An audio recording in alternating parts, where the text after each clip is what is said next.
Katarina, and I'm here today to do a very quick what I eat over the weekend. It's going to be super fast.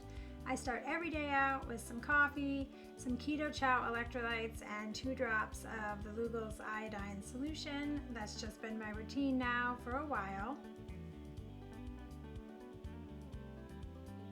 And here I have some pork belly. I actually am going to apologize in advance for the video, the angle, how far away it is. I know it's not clear. I had some issues with my camera. I lost a bunch of footage and this was the only parts that I have, and it was at a funny angle. So apologize again.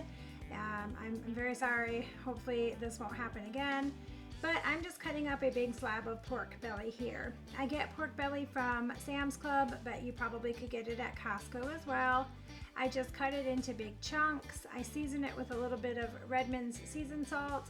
And then this particular batch I'm going to do in my air fryer.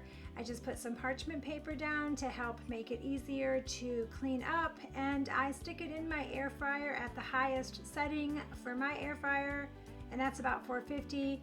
And I start out about 10 minutes and then I just check it periodically. I make sure that the meat is done, but that the fat has a really good consistency. It tastes amazing. I had some extra here, so I was just putting it away in the refrigerator, but this is what it turned out. It was so good, you guys, so good. Now here I'm cutting up an onion to put in a crock pot with this beef chuck roast. I don't eat the onion, but my husband likes the flavor. Once again, seasoning it with the Redmond's seasoned salt. This thing cooked all day and it came out just moist and delicious, as you can see here. Absolutely wonderful. That was a hit. And then here's bacon, always bacon in this house. I'm cooking up a whole package on my Blackstone, and you know, we eat that every day.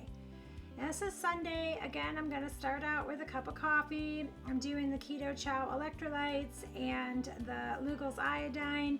I apologize for the shaking and the wonky angle. I'm trying to do this with my phone, and as you can see, it's not the greatest, but this is my routine every morning. I always have my first cup of coffee with that.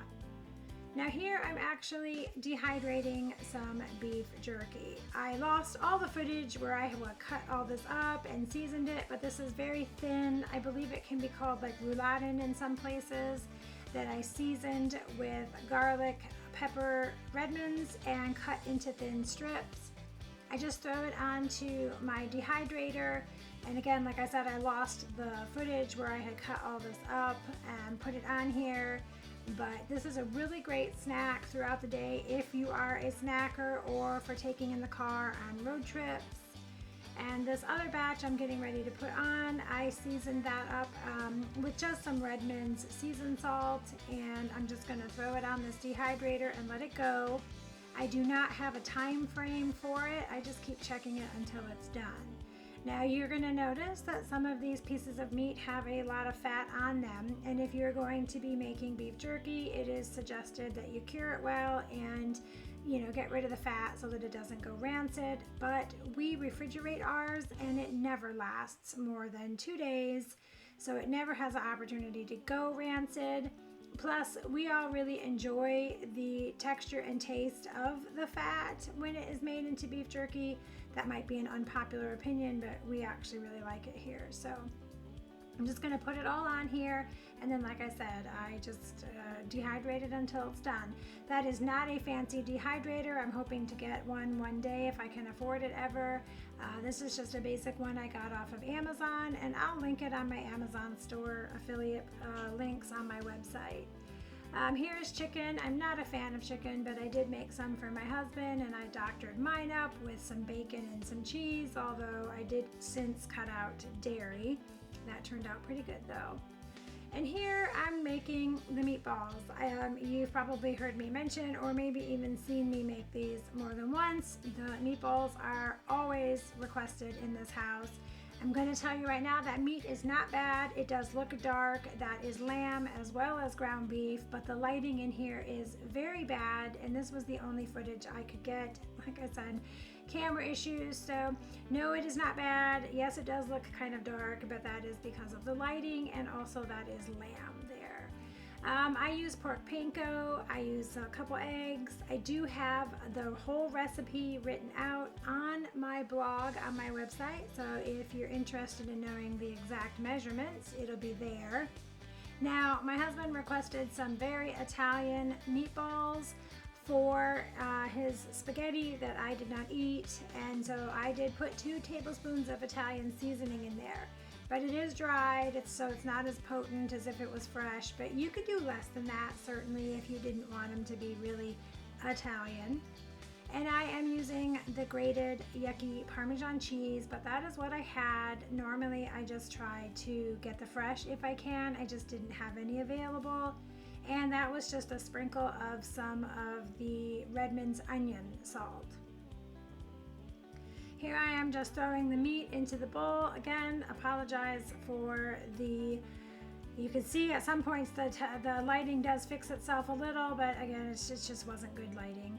Now I'm gonna actually do these in my oven this time. I often cook them in my air fryer, but I wanted to do them in my oven.